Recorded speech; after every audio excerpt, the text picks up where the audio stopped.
When the internal government decided to construct the Olaya flyover, I was an open critic of that decision. I stand on those words today. Till today? I do not think the Olaya flyover should ever have been constructed. I don't think so. The same way I do not think the Kefia flyover and the Lameko flyover should ever have been constructed. And I think in the history of Osun, when Shola had the boldest drive to implement policies. Really? Yeah, he had the boldest drive. Look, we are humans first, before politics. And I don't have any political subscription. I'm not subscribed to the APC, I'm not subscribed to the PDP. I just want to do my job. What do you think would be the problem? That the PDP actually alleged you that you are being bankrolled?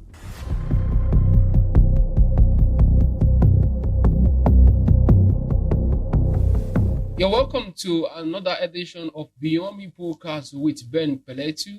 And on today's edition, I'm having a great man on the show this afternoon in person of a well-known personality, a well-known youth in Osun State, an entrepreneur par excellence, an OAP par excellence. I'm talking about Mr.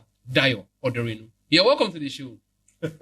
I'll make only one correction. Okay, what's the correction? Remove the Mr. and put that day in front of the Dayo. It's Adedayo. Adedayo. Okay, let me say Mr. Adedayo. Remove the Mr. I should remove the okay. Mr. Adedayo Oderinu. Yeah. An Osun-based on-air personality, a broadcaster, a civil engineer by profession. Retired civil engineer. Retired civil engineer. How do you mean? Are you retired? Oh, well, civil engineer on break. Civil engineer on break.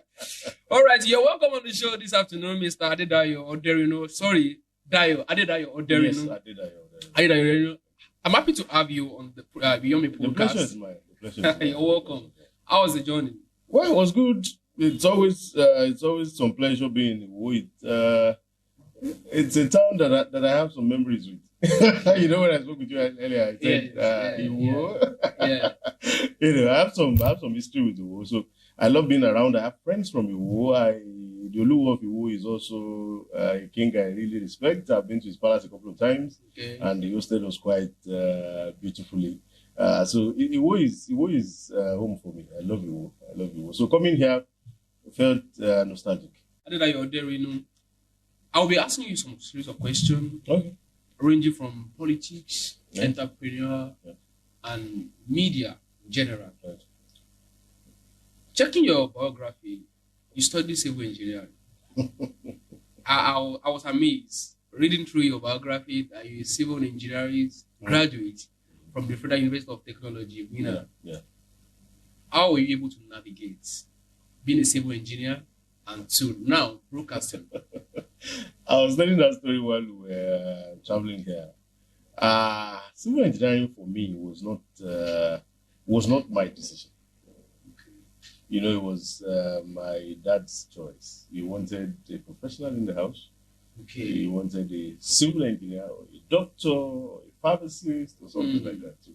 And at the time, he didn't win that battle with my sister, who was the first one. He didn't win that battle with my brother, with the second. But he decided to come all out. You? So Okay. that was how I landed in civil engineering. So it wasn't by my design. Okay. It was by my dad's design. Okay. And it was, let me say again that it could be providence. Because in reality, I think that civil engineering broadened my mind and it expanded my capacity. So for real, I think that the difficulties in studying civil engineering, the experiences I've had on site, the years I spent in the industry already gave me better insight into a couple of life issues, a broader mind, larger capacity, and then it helps me with all of the endeavor I lay hands on today. And then don't forget, I also still do some construction by the side. I just don't do it so actively. I do some construction by the side if it's Arale. If it's Arale. So that knowledge, the capacity to do civil engineering also comes handy when I need to do quite a lot of things for myself. In the office, I have to do stuff. I have insight into what exactly it is that I want to do. So it helps me. It's just like a part of my life already. So becoming a civil engineer was not my design. But continuing in the civil engineering profession was going to be my design if I had chosen to. Because at a point in life, I had the choice to say, okay, let me continue with civil engineering or forget it. And so I decided to forget it and move into something else. So one thing, two things happened. You know, my dad was connecting me to someone who could help me get a job, civil engineering job. And then I got to him, a broadcaster. Okay, let me tell you the full story. Okay. I was in Ibadan this fateful afternoon, and then my dad called me and said he met someone that could help me get a job, a civil engineering job in South Africa. He said, this one that you're just sitting there in Ibadan doing nothing. She said, I met someone who buy a very good civil engineering job in South Africa. I said, okay, I'll go see him. That could have been a juicy offer. Well, nothing is as juicy as living the life that you want. Really. So I told him I was going to go see the person. You know, if you are an African child and you have sense, you don't argue with your father. Yeah. So I just told him, okay, no problem, I'll see. So I went to see this person, and as fate will have it, he was a broadcaster. He had programs on top radio in Lagos, in Agidingbi, City FM, the same Agidingbi, and then he was looking to expand to Ibadan. So I went to see him in Lagos, and then he said, I was living in Ibadan at the time, and then he said, there is something he does on his programs that you come on the program and market yourself. I said, oh, how does that work? He said, you just come in, market yourself, and just tell people stuff about you. Employers could listen to you and they would just be interested in bringing you on board. So he said I was going to feature on his program. Okay. So I went to Top Radio in Agidingbi, and then sat there. He was asking me questions. We interacted, and the show ended. So he said, come, guys, let's talk. When you came, I noted that you are quite an intelligent boy. But when we walked into the studio, you were sounding as if you are not looking for a job. What's the problem? I said, well, that's because I'm not looking for a job. He said, but you don't have a job. Why are you not looking for a job? I said, okay, let me rephrase. I am not looking for a civil engineering job. I'm looking for other opportunities. He said, like, where? I said, I respect your dad. Just let me know what you want. We could work around it, this and that. And I said, okay, I like what you do. You work on radio? Hey, you want to join radio? I said, yes, I'm interested in radio. And he said, what do we do? What do we do? You live in Ibadan? I said, yes. I said, okay, I want to start a new show on Fresh FM next week. Join me. Let's see. Let's see what you can do. That was, the year was 2014. Was it 2014, 15? No, 15. At the time, I had spent, I think, 2 years just trying to connect with myself, deciding what I wanted to do after deciding to leave student time. So he said he was going to start a new show on Fresh FM and I should come around. So I went there. Now, there's a way Providence works, that if you desire things so well, things just begin to fall in line. Yeah. So I went to Fresh FM, Ibadan. And on this fateful afternoon, we got there. He was to start his show. I think it was offered 2 hours. Then he got there, Bimbola Adewale, God bless you wherever you are. He got there, and then whoever was in charge at Fresh FM said they wanted him to run the show bilingual. English and Yoruba. Unfortunately, this man could not speak Yoruba to save his life. Wow. A Yoruba man, of course. His name Bimbola Adewale. I respect him a whole lot. So he just walked back into the conference where we were two waiting for him, and he said, which one of you can speak Yoruba very well? I said, I can speak Yoruba now. Really, so? Every Yoruba I don't know. He said, okay, can you write a script for a Yoruba aspect of the program we want to do? Oh yeah, for me details. Now, I had never written a program promo. I had never been on radio. I had never faced the mic in my life. And then I just looked at myself and said, okay, this responsibility I'm taking, can I do this thing? So I started imagining, okay, those days when we were in Ejibo, and my dad would put on the radio at night, and he would start. So I started recalling all of those OSBC program promo, and then imagining, okay, can I coin something that would sound like one of these things are there? So I just picked my pen and did the little I could do. Wrote it there, and then he said, okay, can you record it? I said, I can try. I said, okay. Oh yeah, I lost studio. And we went to this production studio, and this guy was so helpful. He put me through how we were going to do the recording, how I was going to pronounce each word and all that. So that was how I recorded. And then he said, wow, I like your program promo. We eventually didn't use it, but it was fate. Just ordering my steps. So he just said, this program will go a little once you know my low, they want to cut time was 1 hour. So what we'll just do is if I'm a solo with my sort of I come and interpret it over. Only why is it simple? And from there, so you just serve as the interpreter on that show. That's all. Yeah. Wow. The job show of Fresh. Wow. 2015. And then so the more they would say everything in English. I think what Fresh was trying to do then was the content was employment and entrepreneurship content, just like something I do on Canada. Okay. So I think what they were trying to do then was to still serve the local Ibadan audience that would not be able to speak English. So they needed someone to be speaking Yoruba. So don't bad sit here. Like the only thing they could say then was Dayo, yeah, fumini Yoruba. And then I would interpret everything he had said Yoruba from beginning to the end. Wow. So I was with him for 3 months. And then this story is getting long. Wow. But it's the story of my life. Anyway. Of course, it's very, very inspiring. At least it will actually tell people outside how they will actually navigate things outside of where people actually tell them to do. Yeah. So as against their own interest. Let me finish this story. Now, so 3 months, and then we had a challenge. There is a friend of mine who came around and said he has a sister that he wants her to join our team, this or that. So I brought her close and said, Mr. Bimbola, please, I need this person also wants to learn just like myself. Can she join us? And then he had this very bad disposition. He looked at her some very condescending way. I don't know. I think he was angry on that occasion. Okay. But it didn't really sit well with me. I didn't like it. So going forward, he refused.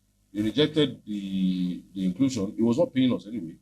So I was wondering why he didn't allow us at the lady. She was just coming to learn and she was not going to be taking a couple of months.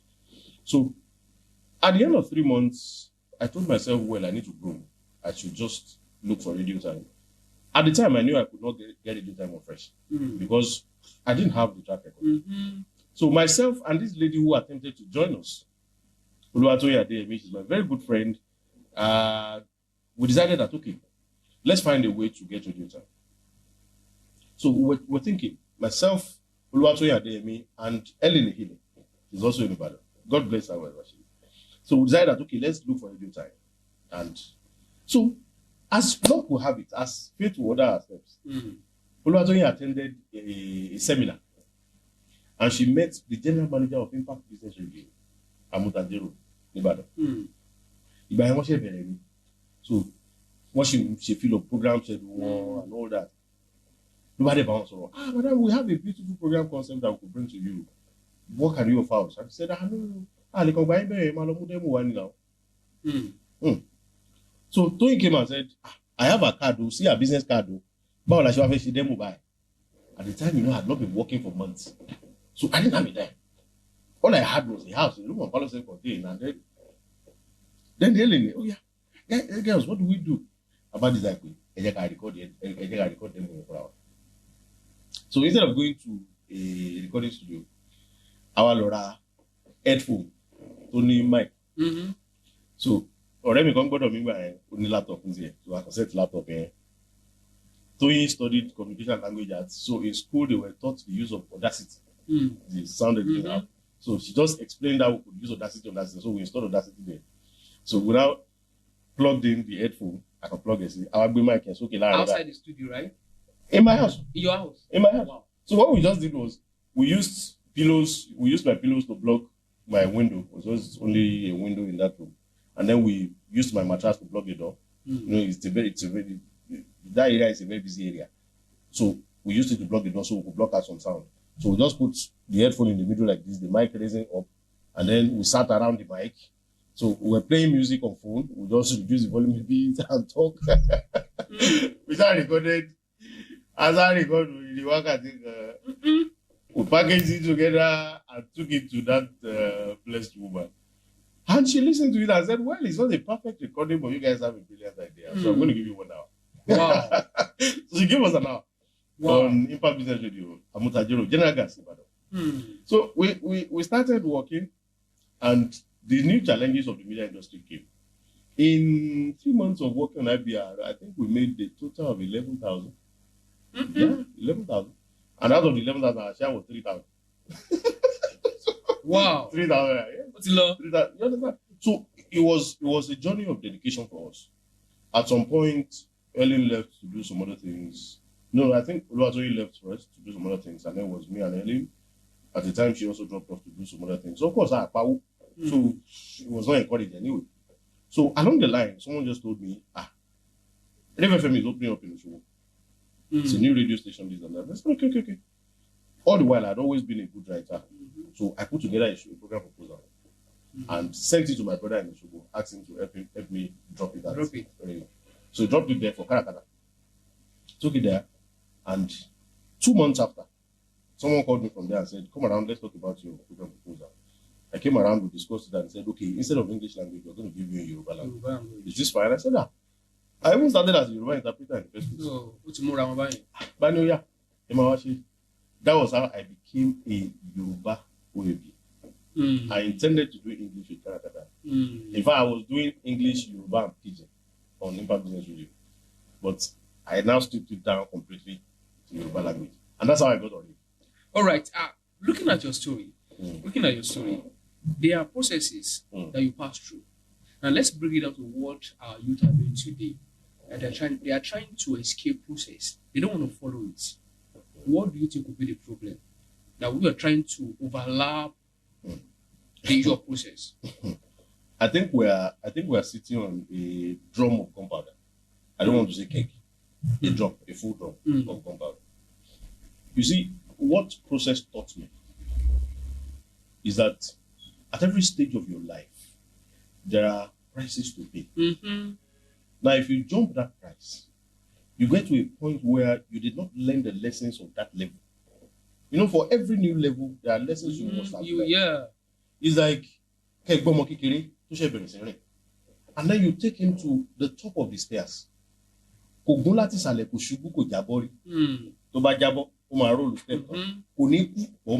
Yes. Do you understand? Now you take him to the top of it. He does not know what it feels like to fall. So he feels he could just jump down from that height, roll all the way down. Do you understand? Now, if you jump process, the lessons of each level of your life, you don't miss it. You miss them. And then you get to a point in your life where you need those lessons to navigate a certain bend of your life. Challenges. But the lessons are not available. That's why you now see a lot of people who are rich, but all they have is money. You see people who have become old, but they have no life lessons of a 60-year-old man. They are just practically 25-year-old man with gray hair. You understand? That's why you see a lot of people who are in public offices, running businesses, heads of offices, who have no idea what it means to be leaders. You understand? It's just because we're jumping process. So I think it's a very big drum of gunpowder, where when these things begin to unravel, all of us will now begin to see the results of what we have done over the years. People refusing to jump process, to follow process. People not learning the lessons of every stage of their life. Our the point, our the korofo. Do you understand? Now, at several times in my journey, I would sit down, there'll be a problem, and I would just ask everybody to please just leave me alone. And I'll reflect on the issue and ask myself, what have I learned so far in my journey that could be applicable? Then something drops. I'm able to solve that problem and move on like there is no issue. But people who jump process, they don't learn. They learn no lessons. So it's just like flying up there. Whatever it takes, whatever it requires to stay up there, they don't have. Like moving from primary 1 to primary 6. Yes. Whatever it takes to stand there, they don't have. They just, from there, promotion. But there is character molding through those classes. Unfortunately, only pass those. But she academic qualification, not in Luayi. No, it's not. So we're sitting on a very big drum of gunpowder, and at some point in the future, we're all going to learn our lessons in a very bitter way. So I hope before we get there, we start instilling that knowledge in our people, that reality in our people, that all of us must learn through the process. Very, very, very important. Now, checking your biography again, you have done several businesses. You have engaged in several businesses, and the question is this: what actually motivated you? You telling your story from civil engineering to broadcasting, and now checking your biography, I discovered that you have a lot of businesses that you have engaged yourself with personally. How were you able to? What actually motivated you to go into business? You see, I when I when I'm tasked with the responsibility of training entrepreneurs, I say that there's a fallacy we have allowed to grow. We say that it is better to start a business than get a job. But at FCC, we say that one is said the Omalashi day.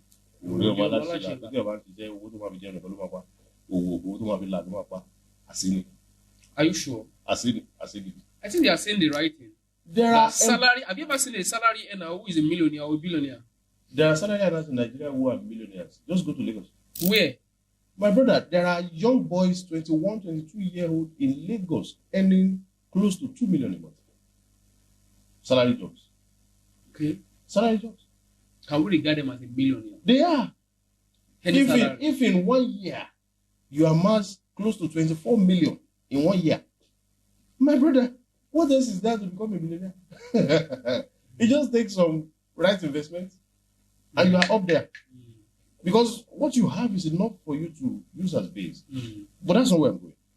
Where I'm going is, I always draw a distinction.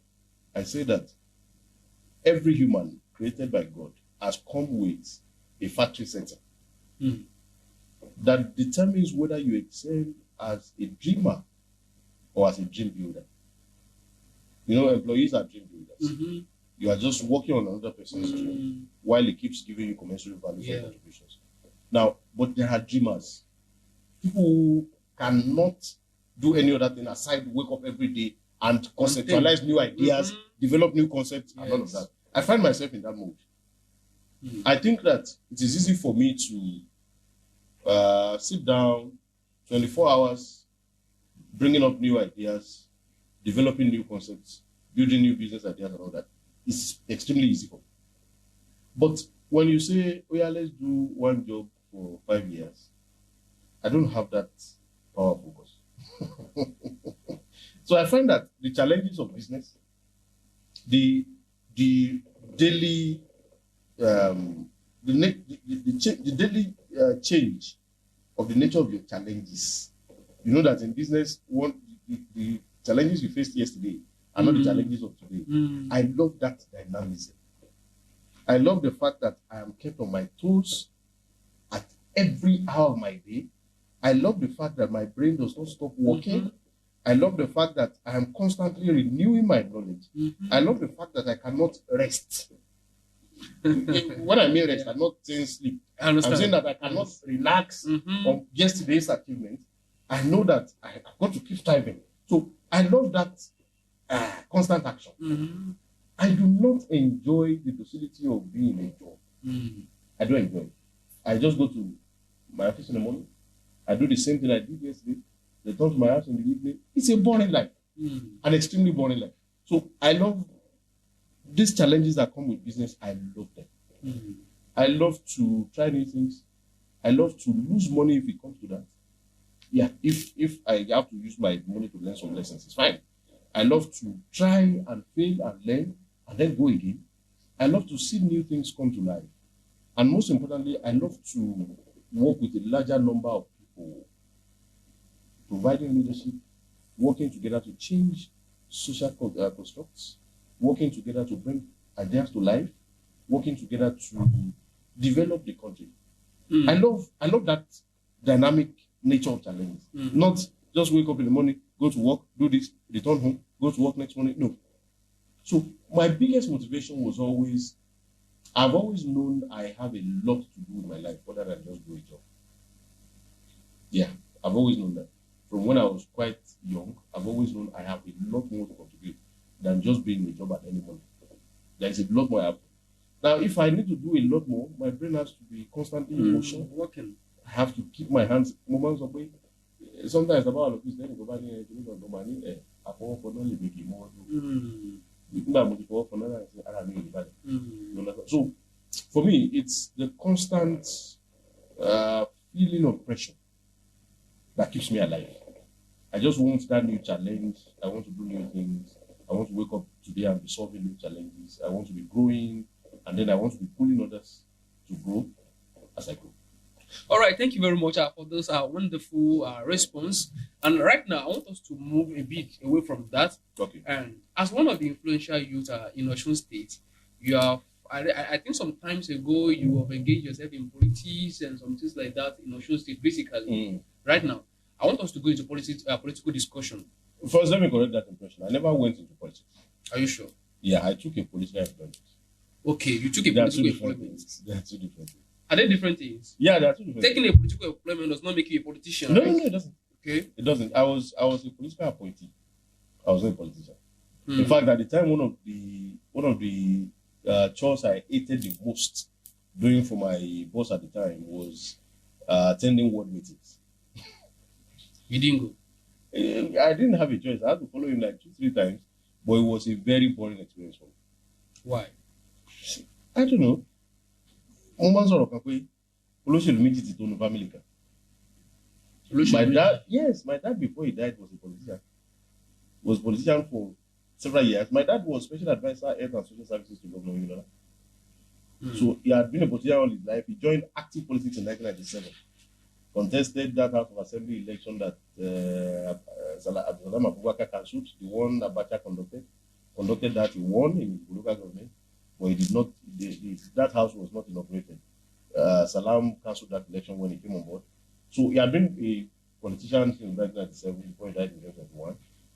My elder brother is also a politician today.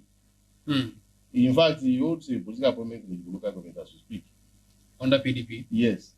So we cannot have. There are only 3 men in my family. They are where one is dead now. Only 3. The 3 will not out now. Is it that you are not really interested in politics, or you don't love the settings? I'm not interested in it. I think I honestly think that there are better ways to impact society than politics. I think so. And let me ask you this question. Do you think the current political system is designed to serve the people, or it is just a tool for the elite? Now you want me to say some very nasty things I've always thought. That's why we call it Beyond Me podcast. I think that politics is not the solution to Nigeria's problems. How? I think politics, or maybe I should put it as our current political setting, structure, cannot solve Nigeria's problems. They can't. They can't solve Nigerian problems. It can never. So why are we running it? I'll tell you why it can never. There's a federal government where there are several ministers. I don't know the total number. I could just speak it from my head. There are more than 40 ministers with official cars, retinue of aides, security guys. There's a president, a vice president, a chief of staff, a secretary to the federal government, ministers. There are members of the House of Reps, members of the Senate. Those ones are 469. Each of them have 5 aides. Statutorily, 5. The principal officers have more than 5. There are principal officers in the National Assembly who have more than 100 aides. More than 100. Now, if you let's work with 5. 469, 369 in the 360 in the House of Reps, 109 in the Senate, 469 multiplied by 5. You already have more than close to 3,000 aides of politicians. And then the politicians themselves, 400, come back down to the state. You have a governor. In Osun State today, I am very sure there are more than 1,000 political parties, more than 1,000, more than 1,000 that are drawing money from the state's coffers every month. Now leave that place, go to the local government. There's a local government chairman. We just started a new method in Osun. I don't know if he started in the Zola era or he started in the Adedayo era, but chairmen of local governments now have chiefs of staff across the local government. They also have supervisory councillors. There are councillors in all of those local governments. They all have personal assistants. And then you have built a massive how do I put it now? A massive reward structure for non-productivity. Tell me, the political appointee, what does it contribute to productivity? In my own opinion, they contribute nothing. Nothing. You have SSA this, SA that, MA this, MA that. You have all manner. They only do except the coming on same. social media, Coming on except social coming on media. social That's the only media job they do. to engage people. Yeah, to engage people. Except that tackle each we other. have a presidency today that have SSA to the president of India, like seven of them. Yeah. And they are doing the same job. The same job. The same job. So they are even fighting. There's conflict. I'm the number one, but the number two. So you calculate how much goes into the political structure every month. And then you imagine what you can do with those figures in terms of true development.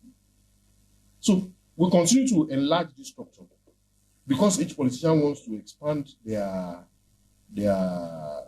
scope of influence. They want to expand that scope of influence. They want to be able to win elections in the world. We have heard of governors appointing thousands of aides. You heard of Wiki now while he was governor. And then you pump all of that money into private pockets. Yes. Now, all of these guys are not productive. They are not giving anything to the cause of development. They give nothing. Absolutely nothing. Apologies to my friends who are political appointees currently. I've once been a political appointee myself, but I didn't stay on it for 1 year. I did not because it was not a way for me to be productive. It wasn't. I needed to be productive, so I had to move. Now, a lot of these guys do nothing. They do nothing. Some of them do not even have a small cubicle like this where they can sit down to work. None. And they draw salary every month from government. Now calculate all of these monies. My brother, since 2017, I have run the Karakata non-refundable grant scheme, and we have disbursed over 5 billion to little business owners in Osho, market women, small scale. I'm still coming to that aspect. Now, if we have not, imagine that since 2017, we have not reached 10 million, but I'm sure we have done beyond 5 million. Now, if we have not done beyond that figure, that amount is less than the running cost of a member of the House of Reps in 1 month. Were you doing those grants from your own personal pocket, or you have sponsors? I have a lot of people who donate. We'll still get to that. Okay. But look at it. We have influenced hundreds of market women just with pittance. Money that is not enough to maintain the office of a member of National Assembly. Yes. Now imagine if we're able to return all of that resources to the people for it. So we have a very large structure that rewards laziness and zero productivity. People just draw salary every month. Yes. So you can never, ever expect that this political structure will lead us to the solutions that we're looking for. It won't happen. It will not happen.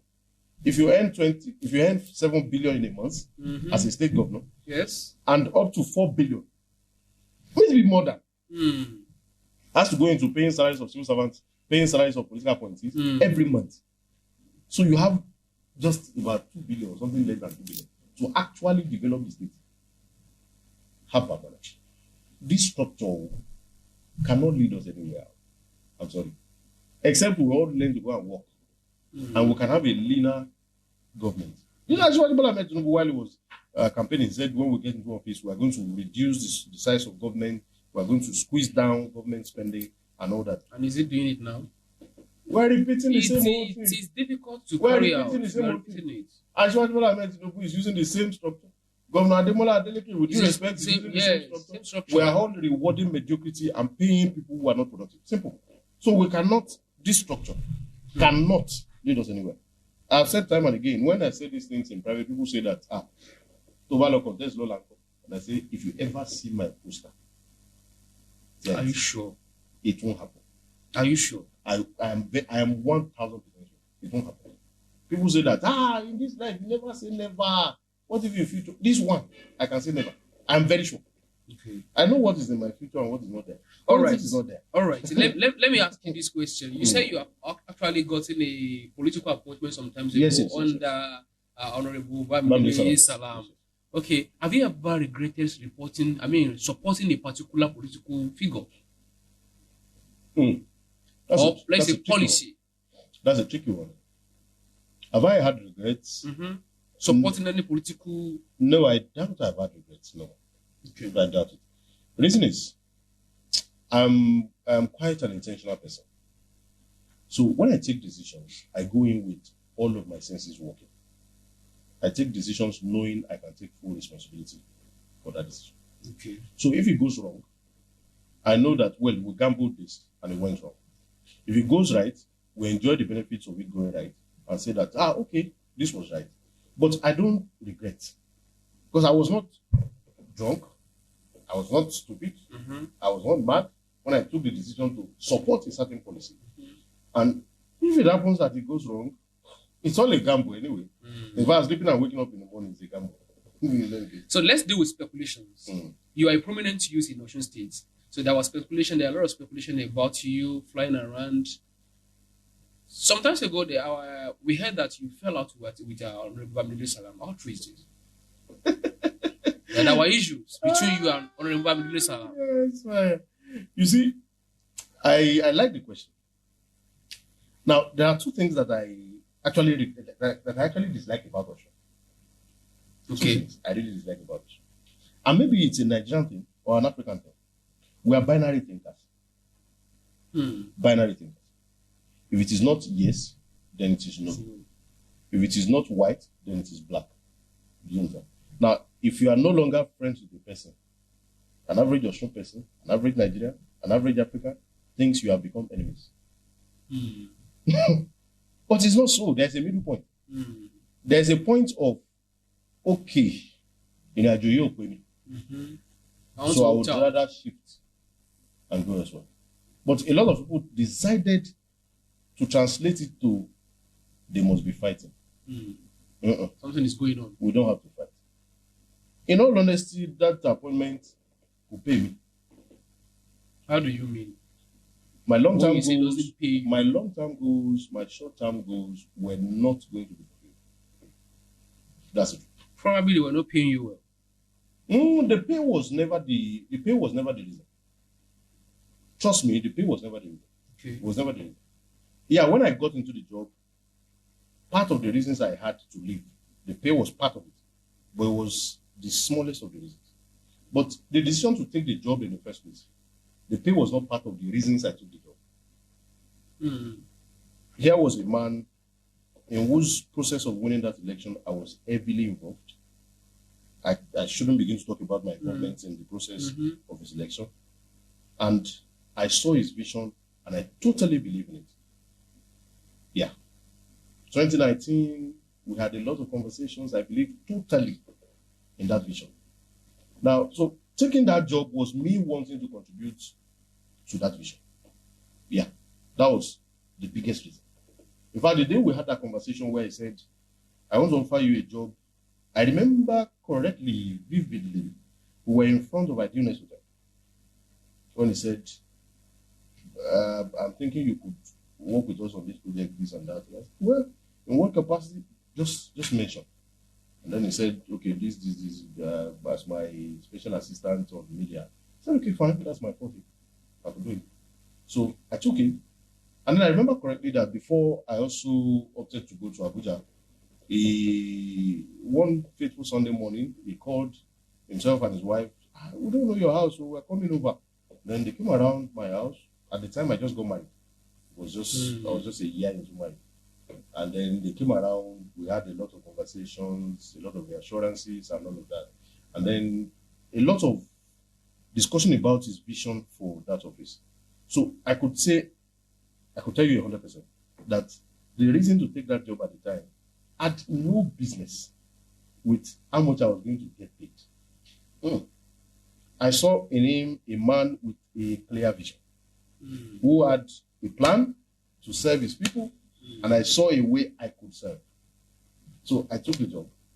Now, till today, I say to people, yes, I've left the job, and let me use this platform to say this. Okay. Yes, I left the job. Okay. Yes, people think I have issues with him. Okay. Maybe he believes it himself. I don't know. But I still believe very strongly in the vision that he's pursuing. Do you think right now, in your own opinion, do you think Honorable Bamidele Salam is performing? I think very strongly that he's one of the best we have in Nigeria. Right now? Yes. How? The records speak for themselves. Okay.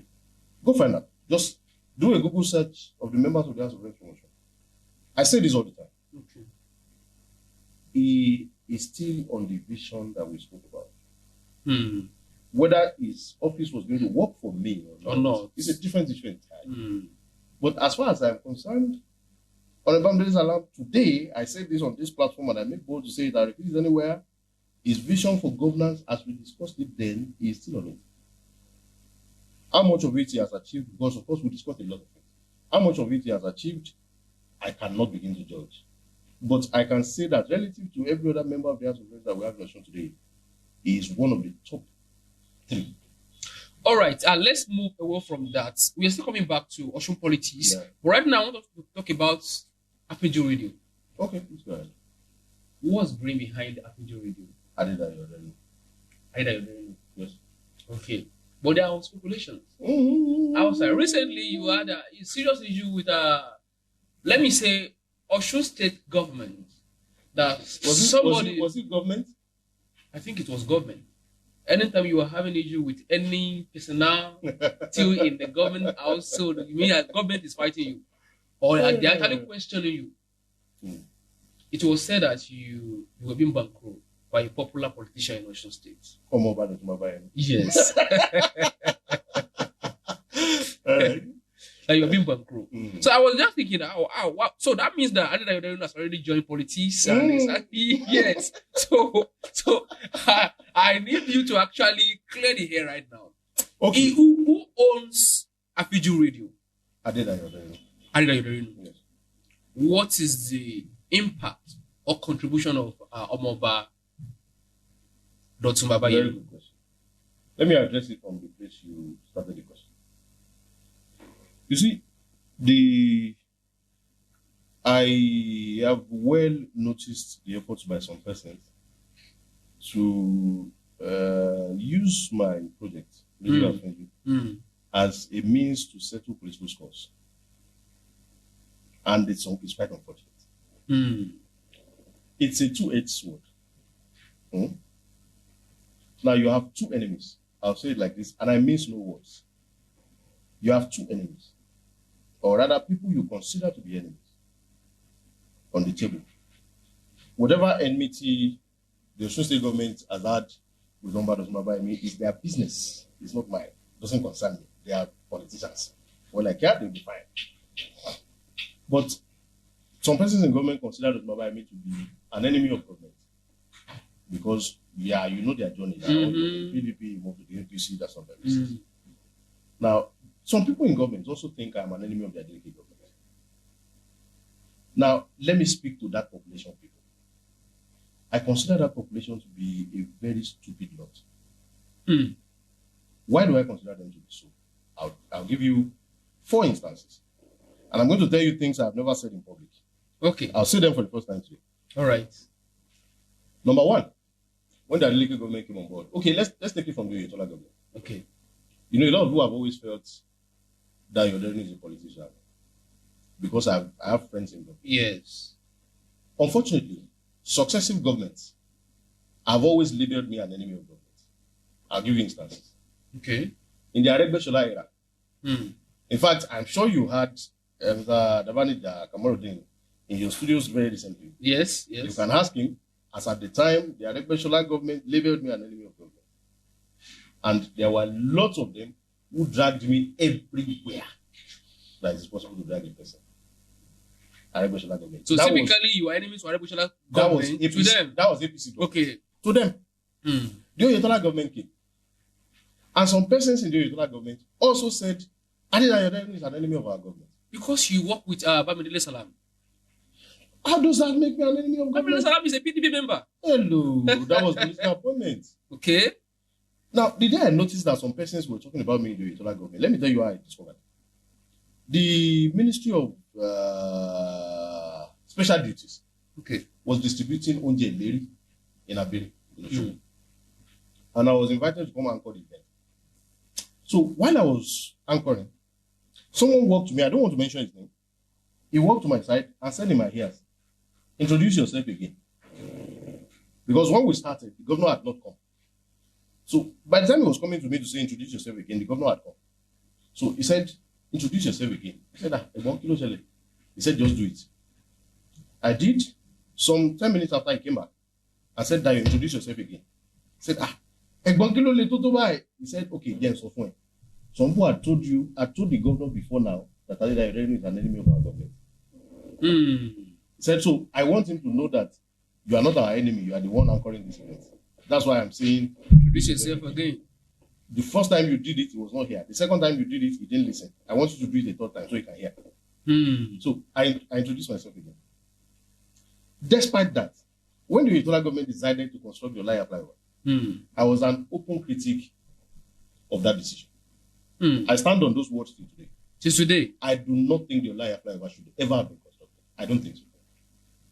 The same way I do not think the Kifia flyover and the Lameko flyover should ever have been constructed. I stand on them. I'm a civil engineer. I have my degree. As though anybody can come and take me up on this. We can discuss it. Makes no sense. Makes absolutely no sense. Now, but that's my side. So when the construction of flyover started, I made my opinion known in public. I said, we shouldn't do this. So some persons flooded my timeline again and said, that you are the enemy of our government. We'll continue like that. But two things are instructive. Okay.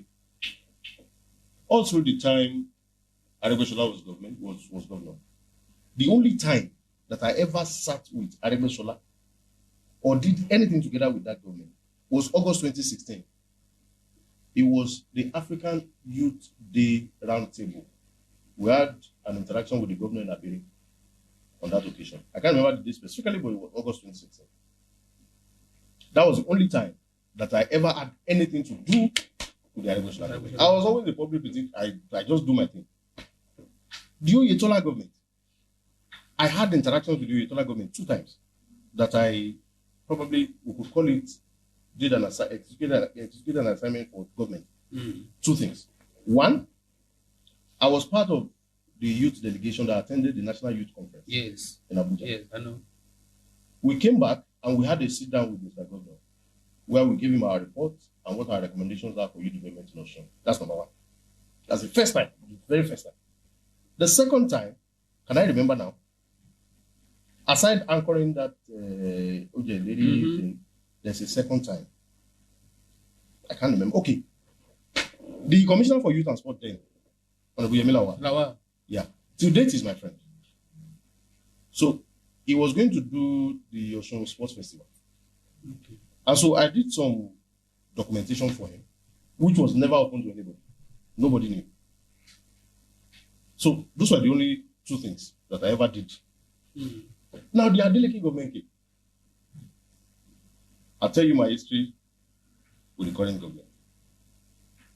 Since the Adeleke government came, I can remember at least 4 things that I have had to do with this government that should make me more than a friend to the Adeleke government than to the APC. Are you? Yeah. Number 1, I'll take it from the back. As at the time, those days when I still used to do a lot of social media management, and I really don't have so much time for it again. In 2017, okay, when then I don't want to use Mr. But you know, he was without title then. Ademola Adeleke was going to contest to replace the late Senator Isaac Adeleke. I was in the situation room in a day. So you work closely with them? Yes. I say this with all sense of responsibility. I was inside the situation room in Yeye Lua Mudubi Adeleke's house in a day. I stand to be corrected. Number 1. I can mention names of people who work with me then, and you can go verify what my rules were there. That's number 1. Number 2, by 2018, when he contested governor, I still did some consulting for the situation room that year. Go and ask around. Was it a contract? Was it a contract? Yes, it was. Okay. But it was not with the Adeleke family now. Okay. It was with the late Soji Adagondo. Okay. Now, we did the contract, did our thing, moved on. It was still the PDP. Abi? Those were contracts. It never affected my job. I take contracts, I do my thing, I walk away. I would not tell you how many things I've had to do with anybody. I wouldn't mention it to anyone. Leave all of that. The delegates came to government in 2022. And since the delegates came into government, I remember very vividly, number one, the first Ipade Mole that was held in Osun was held in Aurora Event Center in Osun. Malam Olawale Rashid, I mentioned with all sense of responsibility, called me. He called me, note it very well. He called you? He called me. Okay. And said, Dayo, I want you to attend the Ipade Mole because I need to have repertoires. Just take your notes and tell me what we should do to improve for future editions. I said, with all pleasure, madam, I'm at your service. I went there. Everything I do, my brother, I do in public interest. He called me. It's our state now. Governor Adedayo is the governor of Osun State. So if you ask me to do a thing for you, I'm ready to do it. I went there, did my thing, left when it was time to leave. And when it was time to give my report, I called him. Well, we could not conclude my report, but that's by the way. When they were going to decide a new logo for Osun State, and then Malam Olawale Rashid called me. Again? Yes. He called me and said, note that I'm emphasizing he called me. And said, we're adding you to our logo design review committee, and we think you are going to play a very important role in this and that. I think that happens early this year. Was it this year? Yeah, it was this year. Early this year. Yes. Yeah. I remember. And so I said, yeah, with all pleasure. It's a state role. I have no problems at all. And he said, okay, let's do this. And then they added me to a committee. I personally reviewed over 300 logos. Over 300. I make bold to say anywhere. The chairman of that logo design committee is respected Mr. Olushola Ajala. He's a father, and you can confirm from him. The logo that is today Osun State's official logo was my recommendation. You picked it? Yes, 100%. Because what we decided was the method that Malga Olushola Ajala, the method he stipulated was, okay, each member of the committee should send in short lists of 3 logos each that you consider to be your top, is it top 3 or top 5? I think it was top 5, yeah. Each member was sending top 5, and then I sent in my top 5. Every other person sent in their top 5. Now, of my top 5, the logo that is today Osun's official logo was my pick. The logo that came third was my second position. Confirmed from anybody. I have records. I have records. Now, when the logo was eventually, when we sent in our report and said, okay, these are the ones we have picked, for the governor to make a final pick so that we could conclude our job. I then said, okay, look, these logos are not final drafts. The ESCO could have some contributions that they want to put. So I'm going to interface with all of these designers. Our man top 3 Tamui, I will interface with them, and whatever corrections I'll pass it to them. They will do their corrections and send final draft to us. And they did. I put myself on record to tell you that I am the only person in that committee. Of course, they are all my fathers. Alhaji Moshood Sulaiman is a man I've regarded as a father for a long time. He's a father in the industry, he's a father in real life. Mr. Olushola Ajala is a father. So I considered it that I was running errands for them, not even for government alone. You understand? Well, they run me 30. You get it? So I was the one interfacing with those designers. Ayola Simeon came third. The first position, Abdullah, I still have all of their numbers. So those processes that you actually explained, were you paid? Listen, I'm coming there. So we did all of that, and the governor made his final pick. That became Osun's logo today. The day that logo was posted, a lot of people came at me and said, Adedayo, you also were part of this process. And I said, hello, whatever I am part of, I will defend. I was part of this process. This logo was finally picked. The first question you should ask is, when they say pick the best logo from a pool of designs, whether you like it or not, that is the best logo from that pool of designs. I can then begin to show you the other logos Other we received logos though. to But compare. government said it's a logo design competition. It's a competition. And we were to pick the best. That is the best. I could show you funny logos we received though. When you see them, you will laugh everybody. I said, this is the best. As far as I'm concerned, you can go check. I defended my position on that matter. In fact, government expected me to be at Ipade Mole in Ilesha, where it was unveiled. Unfortunately, it was during petrol scarcity. Well, there's often me tell you Couldn't attend. So you understand? Now, when people came at me with that is an enemy of government, I wonder what kind of sawdust is inside their brains that is not brain. Do you understand? Because in this case, how can you say a person who has given all of that to making government succeed is an enemy of government? Or is it that you think if we do anything to make government succeed, and it means that we must never disagree with government? I'm not a politician. Whatever you want me to do in the interest of development, state, I will do. Or if you give me a contract, of course, I will do, as far as it does not offend my personal principles. I won't take a construction contract from government, for example. If you give me a social media contract, I will do it. Why wouldn't you take a construction project? Well, I don't even have a construction company registered that will take that kind of project. In any case. You can take it and give it to a construction company. No, that would be corruption. That would be corruption. I won't do that. Okay. You know, so, but all of these, I don't consider them to be me joining politics. I have a specific set of skills. A few people consider them useful for time, offered me a contract to run it for them. I did. It does not make me your friend. It does not make me your enemy. So are you saying there were times that you and Omoba Dr. Babayemi were close? I'm still going there. Okay. I'm still going there. Now about Omoba Dr. Babayemi. Now the problem people have with Omoba Dr. Babayemi is their problem politically. That's their problem. Now where people would want to connect those two is the fact that Omoba Dr. Babayemi is quite close to my family. Let me tell you the politicians that are very close to my family.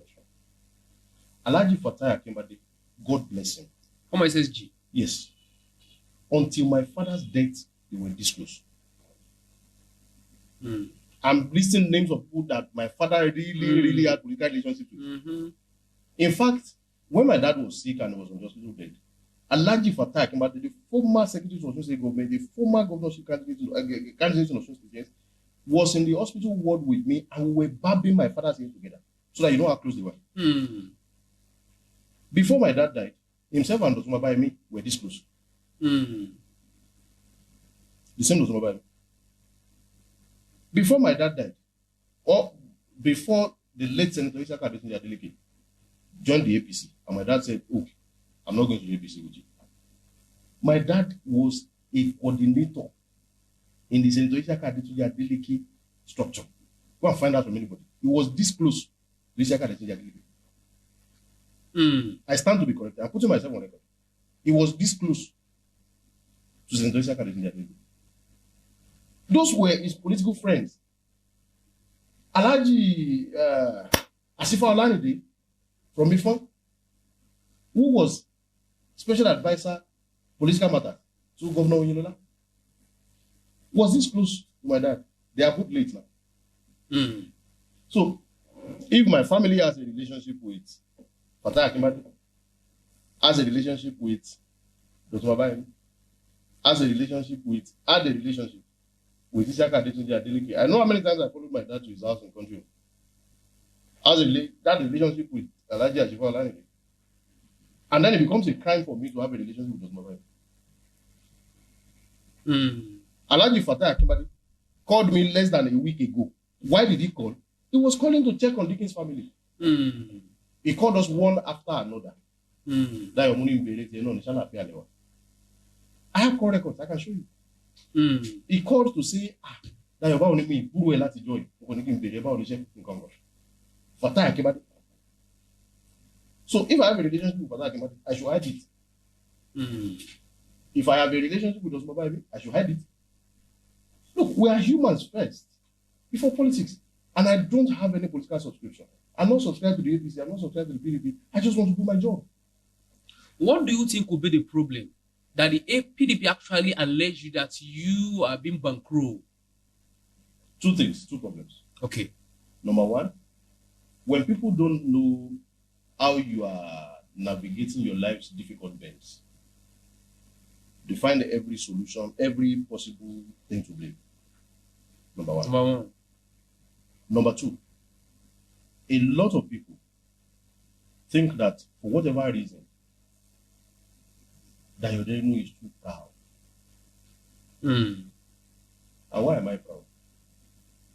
Because I prefer hunger to begging. Okay. I prefer Hunger to begging. to begging. Definitely. I will not come to your door to beg. Definitely. I prefer to go hungry. Mm. But it does not mean I am your enemy. Mm-hmm. It does not translate to enmity. Do you know that they have a grant to allege that you are being bankrupt because they said you don't have the financial capacity to establish a radio station? Is there anybody? I don't want to mention names. No, you can mention it if No, it is I don't want to necessary. mention names. It will be disrespect to them. Okay. But the truth is there any true business owner who is not running around for investment? Of course. Almost. Is there any? I've not seen one. Almost everyone. You do business Yeah, yourself. of course. I have partners. Do you not run I around? have partners. I have investors. So if any fool thinks that Oderinu does not have as much capacity as it requires to open a radio station, there have been private radio stations. Okay, let me mention a name. When Mr. Femi Adefila, my very good guy, God bless him, he was so instrumental to my growth. I spent 8 years under him. When Mr. Femi Adefila started his radio station, all around the show, the news was the radio station belongs to a radio developer. Mm-hmm. Yeah, that was the news. You heard it? Yes, of course, that was the news. Because he was working with her, and people concluded in their minds that he had no financial capacity to start a radio station, and so therefore he could not have been the person Who owns it? who owns it. It has to be a radio developer who was the then Minister of Defense. Mm. So the conclusion was he could not have been him. The truth is, I have seen Mr. Femi Adefila take loans. He would not hide it from you. He would mention. Mm. Mm. He would have spoken to a lot of people for investment, which is it is business to repay. It's not your business for crying out loud. It's not your business. Now, so if I do business and you think that I don't have that financial capacity, did you feed me yesterday? Mm. Are you going to feed me tomorrow? I think another grant they have is when you were trying to pull a license for the radio station, they saw the I'm still trying to pull a license. You're still trying to pull a license. Yes. They saw the document written on it. Mm. Dr. Abayemi. No, that's not possible. If Dr. Abayemi is looking for a radio license, that's his business. It's not for Afinju. That's his business. So. If Afinju is looking for a radio license, That's okay. and any person who is not an Olodo, Mm. who understands the processes of getting a radio license in Nigeria, will know that you can't find the name of an individual on the application for radio license. You can't find Adedayo. Mm. Do you understand? Do you realize that a lot of people open radio stations today with licenses they bought? Of course, from people. Yes. Do you understand? Some are taking licenses on list. Mm-hmm. Mm-hmm. Give me this list for 10 years. Yes. Let me use it. Yes. Do you understand? So, if that person is not an ignoramus, you now find application for license from mobile.mobile. Did they go to school at all? You're right. You understand? And it is within Dr. Obayemi's rights to go and look for radio license. Alalalala. Mm. It was within Mr. Femi Adefila's right to use his company to go find license. Mm. And he opened a radio station. It was within Yinka Ayefele's right to go for radio. To get his own license. It is within Adedayo Oderinu's rights to go and seek a radio license. It is. Nobody can. So you are saying not Baba Yemi is not the one sponsoring you. Mm-hmm. Number one, you are the owner and the CEO of Afinju Radio. I don't like that title. You don't like the title? I don't go by any title. Okay. I'm just Adedayo. The brain behind Afinju Radio. Whatever you like, but I don't like that. Okay. Okay. Because we need to clear this all this speculation because it has been flying around. And I'm happy that you are actually clarifying it. So you are saying it with all sense of responsibility. I don't hold them any responsibility anyway. Okay. I don't hold anybody any explanation of my business. No. How do you feel when they were attacking you? I think they are stupid. Yeah, really. Why do I think they are stupid? I think most of them are foolish. I'm not speaking to the Osun State government. I'm speaking to the renegades that are in the employ of the Osun State government who thought that They were working for government. that's a problem. Whether they work for government or not is a problem, I don't know. Okay. But the truth is, any person who felt it was wise to attack that Oderinu and Radio Afinju is an idiot. Do you Why? think, okay. One, if you are in government, you should be happy that a new business is It's coming coming up. No, sure. Yes, that's a point. In our employee today in Radio Afinju, we have over 19 human beings Working there. Yeah. That's a means of employment. Mm. You should be happy. Government should be giving me support. Definitely. If you are a young person in government and someone advised you to go and attack me and attack Radio Afinju, you are an idiot. Why? Because you should be happy someone within your 8th grade. Yeah, I know I'm quite older than quite a number of them, but they think we're mates, that's fine. But if someone within your 8th grade is doing something that you should be happy about, ọ̀rẹ́ rẹ dọ̀gba, Òǹbínú. bó ló ṣe jọ̀rọ̀ ọba. Ṣé ńgbà tó jẹ́ SSA to the governor sáà bínú ni? Ńgbà wọn fi ọ́ ṣe MA to the governor, kí ló kàn mí? Ńgbà ní SSA ṣe.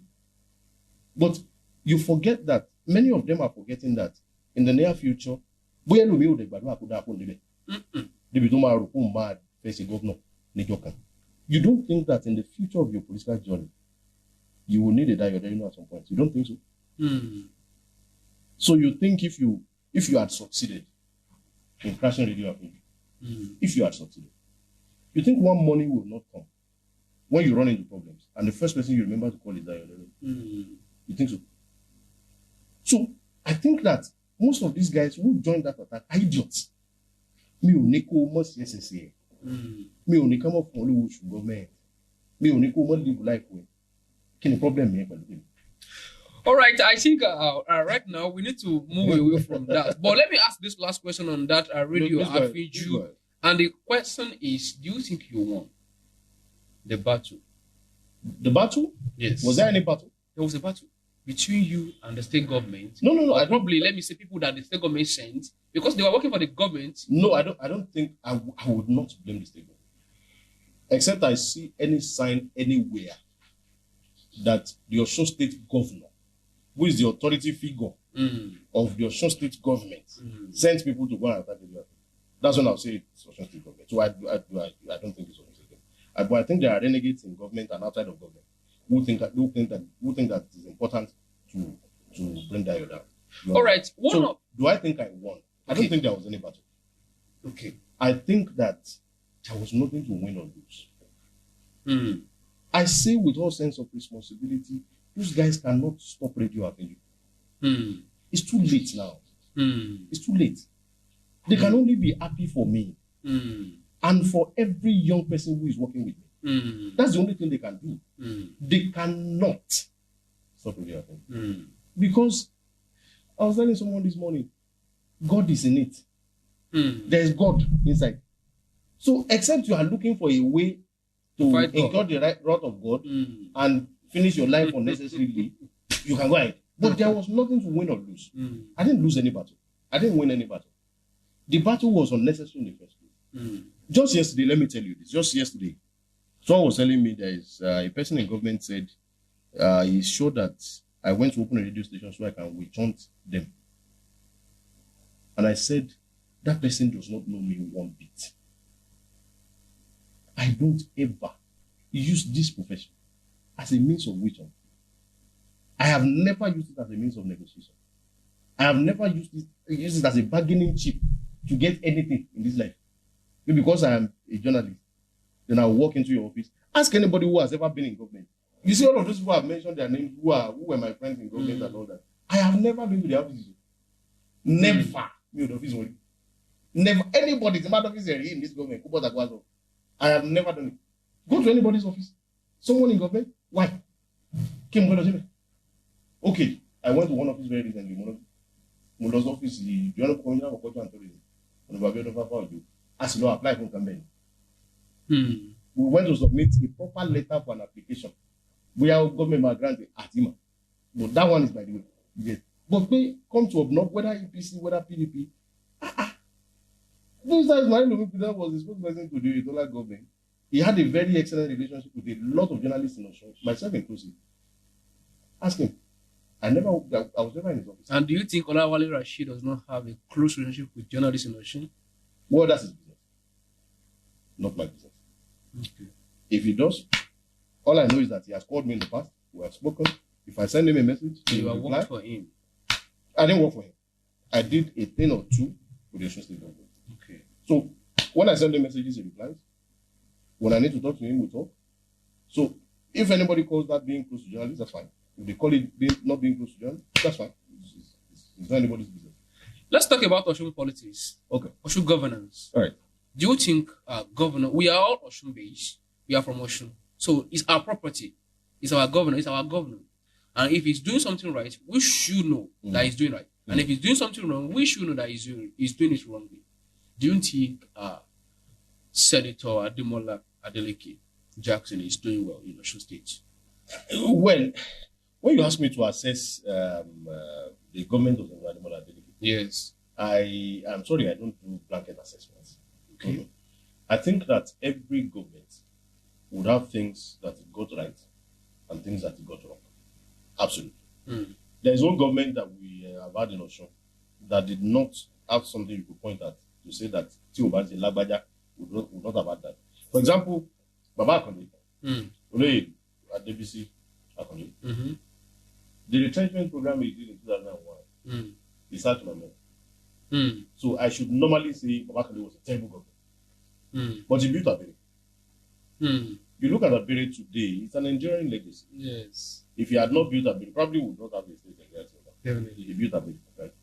The only road that links directly from Iwo to Idibo was constructed by Olóyè Bisi Akande. Not the one that passed through Ipiodun. The direct road was constructed by Olóyè Bisi Akande. Like that, we can say all of that. Yes, the idea of sacking workers, he got that wrong. Fatally wrong. And I think that was why he lost the election.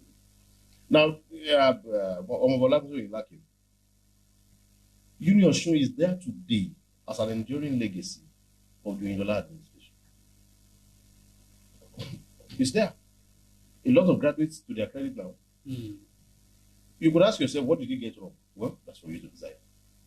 Daily years at Okipia was Injola government. Akoda to MDS, the organization was Injola government. Several routes like that. A lot of Onyinio primary school buildings exist around us. Adebayo came for all of whatever you could call his flaws. Adebayo has a lot of enduring legacies that you can look at. School buildings. And I think in the history of Osun, Adebayo had the boldest drive to implement policies. Really? Yeah, he had the boldest drive. You could see him taking right of way here, demolishing buildings there where he needed right of way, pushing this through, pushing that through. He had the boldest conviction to drive policies. But of course, he had his feelings, which was the half salary, moderated salary thing was part of it. The Etola government came. He also had his wins. There are 3 roads all over. If I won't mention any other one, the road directly from Okegada in Ede to Ejigbo, which had been a source of concern, the Etola government constructed it. But he had his flaws too. Which one would we immediately remember? People would say, the moderated salary that Adebayo should have paid at least some of it. Of course, that's a flaw. That's a flaw. The Adeleke government has come. It is getting quite a number of things right. I was a serious advocate for the dualization of the road from Lameko to Old Garage. I said any serious government will know that we have to dualize this road. You cannot have a single lane road in that heart of town, not dualize it, and expect that things would make sense. Now, he has come in 2 years, that road is dualized. But are there no flaws? There are flaws. And that's why we said, that's why I keep saying that when we speak to the flaws, do not think we are enemies. Because we also speak to the accomplishments. At the time of the Etola government deciding to construct the Olaya flyover, I said the priority should be dualization of Lameko to Old Garage. Not a flyover in Olaya. It should be dualization of Lameko to Old Garage. Now, this person came, dualizing Lameko to Old Garage. Do I agree with the construction of the flyover in Okipia? No. You didn't agree. What? No, I don't agree. Why? The same way you didn't agree with Oyetola? Yes. Why? In civil engineering, in highway and transportation engineering, we call something level of service. The levels of service of those roads does not require that. No. And then look at Okefia. I don't want this to be too long, but look at Okefia. There are 5 legs of roads meeting at Okefia. Okay. 5. The flyover solves just 2. And there are 3 others. 3 others. So if I just climb from the government house axis and face Alekuodo, my problem is solved, Abi. So if I'm coming from Dada Estate and I'm facing Old Garage, I still have to conflict with the person, with some people under the bridge. You understand? Now, at the end of the day, in the future, currently Osun was not as solvent as constructing a full-grade dual carriage flyover in that location. We didn't have capacity to do it now, Abi. Now, in future, when Osun actually grows to the point where we would need a double carriage flyover in that location, what do we do? What do we do?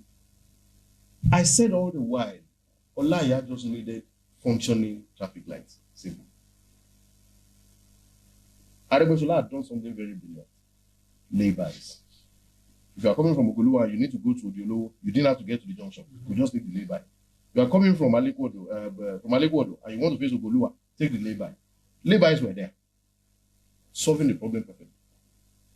Okay, if I could have done the same thing, introduce laybys, separate the traffic before they get to the intersection. You are fine. Put traffic lights there. So you feel this present bridge being built by Adeleke is a waste of funds? Imagine the amount of things we could have done with the billions of naira used in constructing these flyovers. Just imagine now. Just begin to imagine. Ejigbo is where I come from. Let me speak for my people. Ejigbo today has not really felt the impact of government. There are 2 roads under construction in Ejigbo that we have not finished. Ishugbo is there too. The way is also there. Speak for yourself too. Have we finished any road in Igbo? But there is a flyover, there is a dualization going on in Oshogbo. 2 flyovers going on in Oshogbo.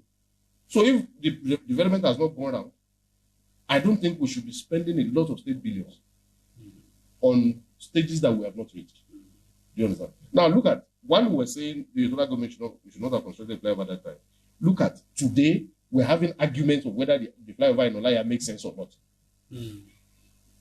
Now, if it made absolute sense, then will we be arguing now?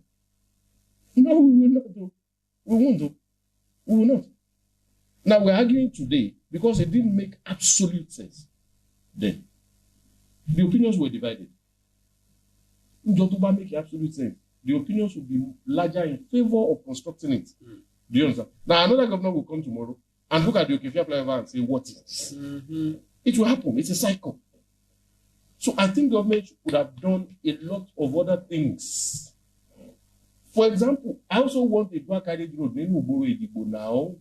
Well, for it one now. But you feel like it's not necessary because you didn't need it right now. Ejigbo, I need the dual carriage. Really? Yes. Yes, now. In Ejigbo? Say I need dual carriage. No, say I need dual carriage. Possibly. I need the one. Say about one more to the Kirupe. Kiruko Jai. Ojale? Odori. Bí ẹ bá wa mọ́tò Odori báyìí, ẹsẹ̀ àti mọ́tò máa pàdé ara wọn. Definitely, yes. If we had a double lane road tó gba bẹ̀rẹ̀ kọjá, you have some peace of mind. You understand? Ládòdò yẹn wá sínú ìgboro Òwò tí double lane bá wá bẹ̀, ṣé wọ́n wá mẹ́rin? Ìkìrun nìyẹn, go to Ìkìrun township today. Ìkìrun is one of the places I don't like to drive. Because mọ́tò àti ẹsẹ̀ bẹ́ẹ̀ sì jọ wọ́n sí ni. Okay, so that we won't take much on that, we have talked about the Osun State government, and I want us to go to the federal government. What's your take? Is President Tinubu doing well? In your own opinion, as a citizen of Nigeria? I think that doing blanket assessments is not correct. I think we should talk of the pros and the cons. I totally agree with the removal of fuel subsidy. Is it making my life difficult? Okay. Yes. Okay. Absolutely yes. What it costs me now to buy fuel, hey, my brother, is a lot, a whole lot. But should we remove it? Yes, we should. We should face our realities and then fight our battles from. And is he favoring us now that it has been removed? I'm going there. Now that's a proof for me. I think the Jonathan government made a mistake by allowing itself get bullied into not removing fuel subsidy. I think it was a mistake. Will have been a hero now. And it was these people that actually fought him. They fought him. Now, they have removed it. Yes, the right decision. But the palliatives that should be put in place are not being correctly implemented. No, they are not being correctly implemented. You would expect that by now there would be some form of cushioning palliatives that would be. Sharing rice is not palliative at all. How does sharing rice solve the problem of me spending over 200,000 a month? How does this solve my problem? It doesn't. Rice does not. It's just like that time when there was a time my office in Oshobo. I once had an office in the Godofon area. And then one morning we got to the office and it had been flooded, 2019. The water could okay. Then the people from the State Emergency Management Agency came, NEMA came, they came to sympathize with us and all that. My brother, when they were going to give us relief material, guess what? Yes. The flooded situation. We lost an office. We had office equipment. We had all kinds of missing priority. I'm talking of 2019. Yeah. And someone is dancing me at Badu. I don't care about. Does it stop my problem? Probably they feel like you're hungry. Or maybe the plan has taken away all your food stuff. I was in Abuja when the person who went to take the relief materials called me and said, what's the relief material? I'm waiting on rice. Okay, Baba, Agbado, àti matras. Àbí ẹni tó bá gbẹ̀rù ẹ̀ lọ́nà ibi wọn pa. Matras ní àtẹ̀sọ́ àyà yẹn ni wọ́n gbé yẹn náà fún wa fún níbí ìbò. Mo ní ṣe mo sọ pé oúnjẹ ibi nípa mi ni. I now called the Osun State Emergency Management Agency person and he said, ṣé mọ̀ ọ́fíìsì èèyàn bá bàjẹ́ èèyàn tó máa lè pa owó ó lè má ro oúnjẹ jẹ. You have not solved my problem alone. You understand? So if we are saying owó epo ti wọ́n and then we are saying we will give you rice. Balance it down. Yes. So I think that the thinking to make life easier should have been better than that. Yes, remove fuel subsidy. All right, it's fine. But where we could have started from was ensuring, before we removed the subsidy, ensuring that we had a more efficient public transport system. So that if I cannot afford to drive a car, I can at least find a means to transport myself, like woman too. Today, you are at the mercy of NURTW. There is no government control the efficient transport system, except railway. On the railway, we should have ensured that at least some more efficiency in the public transport system before we say, okay, let's remove subsidy. Now, you remove subsidy, I can't drive my car. And then I'm back at the mercy of NURTW.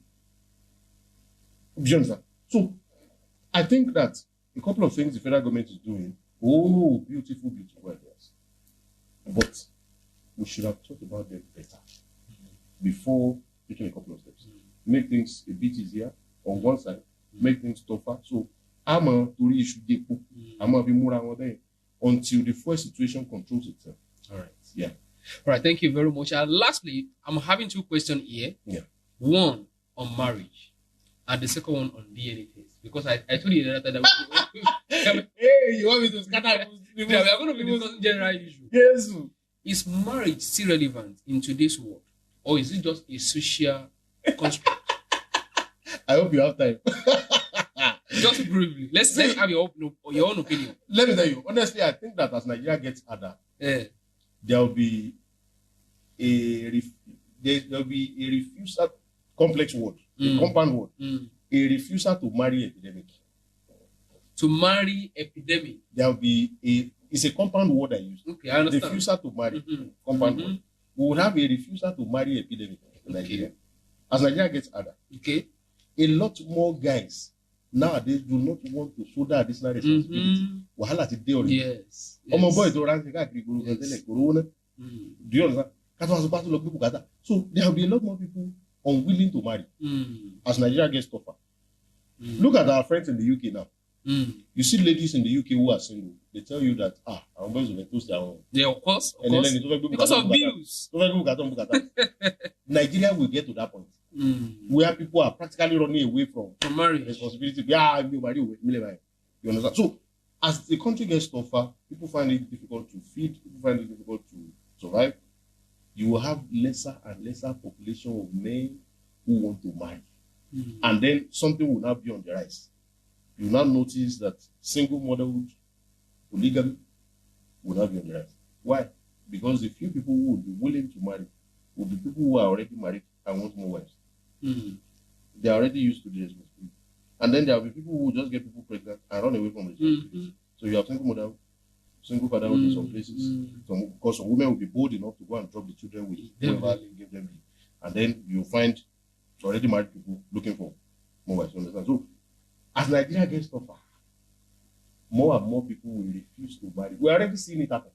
People are running away already. Definitely. There are men who are packing their bags and running away from home as we speak.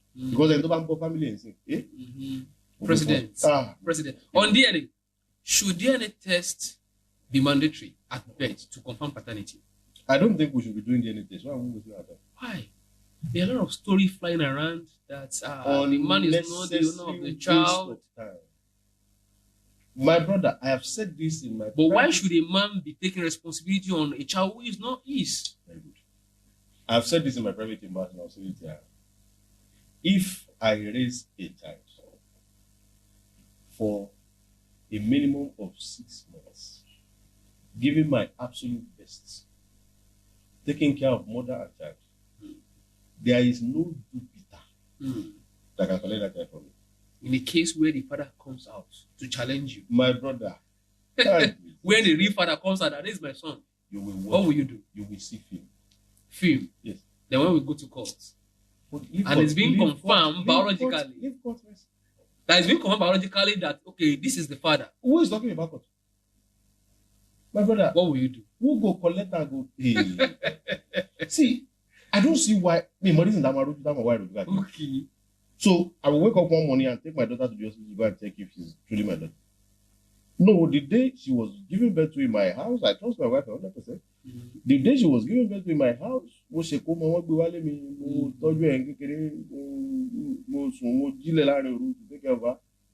and then 10 years from now, a man will come and say, she's my daughter. Looking at the scenario of Brother Kola in Kiri, and that's sister in Ikotumodu. Number one, Brother Kola is not educated. Number two, Brother Kola is not exposed. Number three, Owofi Aje Brother Kola. Brother Kola is a teacher. If you don't have the resources to fight for yourself. If you don't have the right exposure to fight for yourself. Do you know that by marital laws in Nigeria, if a man raises a child, that child belongs to him? Yeah, 100%. The child belongs to him. So even in the court of law, you cannot win. In the court of Kanye, what are you talking about? So I will raise a child. It's not even the money now. My brother, do you know what it? Okay, you are raising children too now.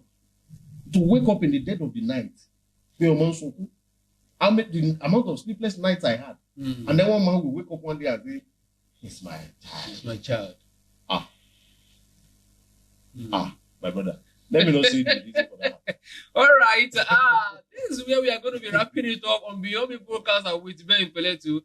I've been having a discussion, a serious discussion, ranging from politics, business, entrepreneur, and governance in general with Adedayo Oderinu.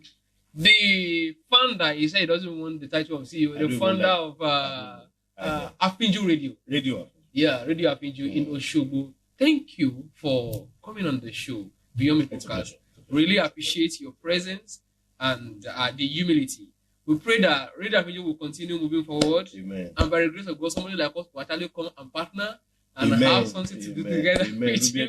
Yeah, kudos to my brother in UK, Roshion Akilawo, who actually connected us together. Yeah, he's a wonderful person. Yeah, he's a wonderful person. He's a partner. We are business partner. So we have been doing things together, and he's a very good brother to us. He's a wonderful person. Thank you very much, Roshion Akilawo, for the connect. He said a lot to me about our Radio Afinju that one of these days, Ben, very soon, we are going to partner with Radio Afinju. So it's nice having you on the show, sir.